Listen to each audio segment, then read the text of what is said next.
একটা ছোট্ট গ্রাম ছিল, সবুজে ঘেরা, পাখির কিচিরমিচিরে ভরা। সেই গ্রামে থাকতো রাহিম নামে এক কৌতূহলী ছেলে।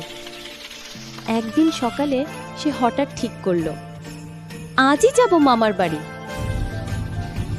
মা অবাক হয়ে বলল, একা যাবে? রাহিম হাসল, আমি বড় হয়েছি মা। সে এক টুকরো রুটি, এক বোতল পানি আর একটা ছোট্ট ব্যাগ নিয়ে রওনা দিল। পথটা ছিল লম্বা, ধানক্ষেত পেরিয়ে নদীর পাড় ঘেঁষে। পথে এক দয়ালু নৌকাওয়ালা তাকে নদী পার করে দিল। সন্ধে নামতেই সে মামার বাড়ির দরজায় পৌঁছালো। মামা দরজা খুলে বললেন, এই রাহিম, তুই একাই এলি? রাহিম হেসে বলল, হ্যাঁ মামা, আমি প্রমাণ করতে চেয়েছিলাম আমি সাহসী।